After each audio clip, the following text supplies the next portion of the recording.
Good evening, Tallahassee, and welcome to your Tuesday night edition of FSU Weather.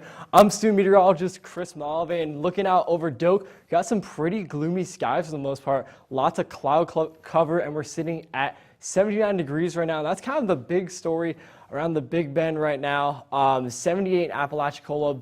Definitely a little bit cooler than what we're used to, and that's kind of thanks to that cloud cover, and all those clouds are coming from Imelda that's just sitting off the coast of Florida. But right now, as we take a look at tonight, it's going to be 67 degrees tonight, so should be pretty pleasant. And honestly, today we haven't had too big of a temperature range, but for tonight's headlines, we're going to keep tracking the tropics, you guys, as we have double trouble right now happening in the Atlantic. We have a slight cool down on the way, and we're kind of even seeing that right now a little bit. And of course, because it's Tuesday, you already know it's Trivia Tuesday, and we're going to be talking about the sky of the week. All this and more on FSU Weather.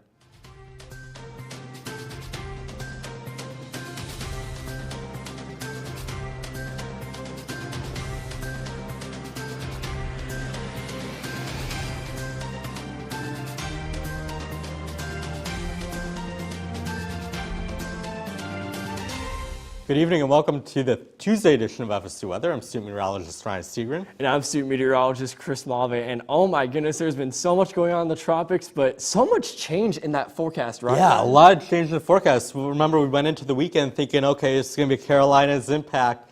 Then most of the impact ended up being more on the east coast of Florida as the Fujiwara effect mixed with Umberto kind of played in. And then Imelda ended up kind of just hanging out off the coast of Florida, off the southeast coast, and avoiding actually making landfall at all. Yeah, I mean, the main concern we had was those dangerous rip currents, and I actually saw a report that somebody unfortunately passed away from being in those deadly waters, and there even was some damage on the coast of the Carolinas because of those dangerous rip currents, but no direct landfall that we saw here in the southeast, which is good news for us for the most part. Yeah, good news, but of course, you know, even a tropical storm way offshore was still bringing in those impacts, storm surge, and I think I saw like 5 houses got pulled into the water because along the Carolinas coast. So, yeah, even though again it stayed offshore, and because of that the Fujiwara effect, we've kind of talked a little bit here on the show. Umberto is starting to drag Imelda away from us. We still saw those kind of indirect impacts here. But yeah, and like you mentioned, the cloudier skies here today, it kind of reminded me of like a Midwest winter day of just gloom, not a lot of sunshine, but and the temperatures were at least moderated a little bit. They didn't get as hot as they normally would. Yeah, and you know, I really noticed that today especially, and honestly, it was kind of like one of those days where I kind of wanted to just stay inside, even though, you know, still kind of in the 70s. It just felt like one of those days. It's kind of gloomy. Might be a better day to stay inside. But yeah, but now for an update on the tropics, the latest on Umberto, on Imelda, we're going to pass things over to Mila. Yes, thank you. And yeah, I liked how you mentioned how it felt like a Midwest winter, because I was definitely thinking the same thing being from the Midwest. But right now we're going to be taking a look at the tropics. Right now we're tracking Hurricane Imelda, and it does look like it will fizzle out by Friday. But for now, you're just going to want to be aware of those dangerous rip currents being produced all along the East Coast. And Humberto is actually being weakened by Imelda due to the Fujiwara effect. And it is very cool to see as a meteorology student. I know we've all been excited about that. And yes, Humberto does seem like it will fizzle out into the overnight hours on Wednesday. And of course, that is just due to the Fujiwara effect. As you can see, Imelda seems to be being pulled by Humberto. And yeah, really just bringing all this cloud cover, all this rain into the East Coast. And yes, you're going to really want to be aware of any dangers being produced by that. And if you are going to be, at least the U.S. is safe from Imelda, but that is not the case for Bermuda. But of course, you're going to want to be aware of any dangers regarding that. And of course, we do have the Fujiwara effect. And it will seem to fizzle out. But for now, we will be taking a look at our beautiful Doe Campbell Stadium. We do have some cloud cover in the sky that is just due to the hurricanes, and we are nicer and milder with our temperatures. 79 here in Tallahassee, 78 in Bainbridge, and we are feeling pretty sticky out, and we are finally below average with those temperatures. I know the heat did seem to be the story, but it did seem like we are finally cooling off. And there is no rain, but that is not the case at all with our cloud cover, as it does seem to be moving into the area. We have a stationary front, so we're really just being impacted by both these hurricanes and the stationary front, and our rain chance will pick up. Finally, we were nice and dry over the last couple weeks, but I know the story's been dry September, but yes, we will start to see some rain coming into the area soon. And for tonight, we are pretty cool out, but we will be heating up into the hours tomorrow. And now we're gonna take it to Chris with a look at the Florida. That's right. Thank you so much, Mila. And we kind of have two very different stories going on right now. You can see in Panama City Beach, seeing those stratiform clouds, really just a lot of cloud cover, not a whole lot of sunshine over there. Very unfortunate. But looking over towards Tampa, you got a few cumulus clouds, so it's definitely not as much in Miami. Beautiful sunny skies down there, 89 degrees right now.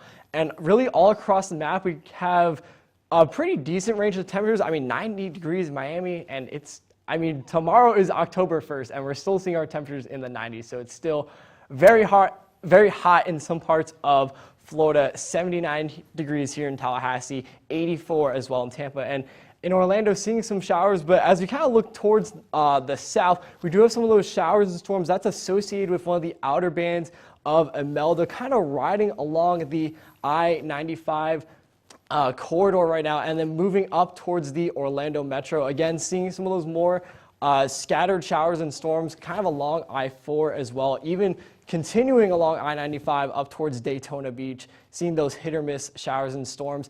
And up here in the Big Bend, seeing those upper level clouds, and still more so towards the east near Jacksonville, seeing those scattered storms. Now, as we time these next couple of hours out, you can see by Wednesday night, we still have some inland showers near the Arcadia area, just in parts of South Florida there. So still seeing some of those showers, and even into Thursday night, also seeing some of those showers and storms as well towards the East Coast. And some of those will continue to move inland, but for tonight in Florida, really seeing this temperature gradient where up here in North Florida, we're in the upper 60s, and as you go further down, 70s and even 82 degrees there in Key West. So pretty big range of temperatures to go around. Tomorrow's forecast looks a lot like today, dodging those hit and miss showers and thunderstorms for temperatures mostly in the upper 80s and even in the low 90s in some places. But now we're going to hand things off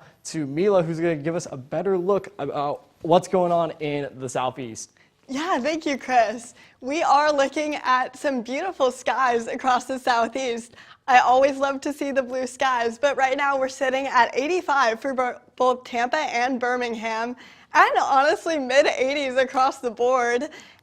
For the rest of the southeast, we are definitely cooler than what we've been seeing. 82 in Little Rock, 86 in Nashville, 81 in Atlanta, even down to 73 in Charlotte.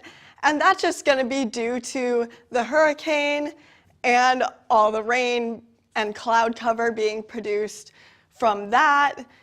But you are going to, if you're in the Carolinas especially, you are going to want to watch out for any dangerous rip current conditions. If you plan on doing any water activities, it is just something to be aware of. But overall, you're not being affected too badly. Just be aware of anything if you're closer to the coast. And that cloud cover will start to clear out as these hurricanes start to make their way deeper into the Atlantic, and you will just be left with some cloud cover. There is a stationary front sitting right along the western side of Florida in the Gulf. So you're just going to be seeing some rain from that. And we are nice and dry up in Georgia and the Panhandle. But of course, we will be seeing a lot of cloud cover into the week. If you find yourself in Charlotte this weekend, you will be seeing some pretty nice temperatures, 70s across the board. And you are a little hotter in Memphis with 90s, but at least your lows are staying low. And if you find yourself in New Orleans, same story, rain chance on Saturday. And for tonight, we will be cooling down, but that is not the case for tomorrow. We will be heating up. And now we're going to take it to Ryan with a look at the rest of the United States. Yeah, southeast side, a lot of us are on the cooler side. If we take a look up at the northeast, to Boston, we're in the 60s out west, Seattle 68. We're seeing some rain showers along the west coast. We're seeing a lot of rain up in the Rockies as well. We'll get to that here in a second. But take a look at the heartland. 90 degrees in San Antonio, again to 80 degrees in Kansas City. And it's almost October, and we're still sitting at 78 in Chicago, 79 in Detroit. So pretty warm conditions across the heartland. As mentioned, there's a meltdown off the southeast coast. For the rest of the southeast, we're kind of seeing some showers and storms, all kind of associated. All this cloud cover is associated with the meltdown as it's kind of just getting wrapped in. So for all the way from Atlanta up towards Raleigh into the nation's capital, we're seeing some rain showers. Also into the Midwest near Omaha, and then off the west coast as well. Salt Lake City up in the Rockies, off the west coast in Portland, Seattle, seeing some heavier showers and storms move through right over to Great Salt Lake right now, off I-70 or I-15 rather. Near Salt Lake City, there's some heavier showers and storms. So as we take a look at our storm outlook for tomorrow, a lot of it's going to be in the Dakotas, heading into western Minnesota as well, and then a couple of spots up near Idaho seeing some rainfall. A lot of our rainfall over the next couple of days' time is going to be from Vancouver down towards Seattle, along the west coast, seeing a lot of those showers move on in. Drought monitor, they could use it out west, especially as we get more towards the desert southwest.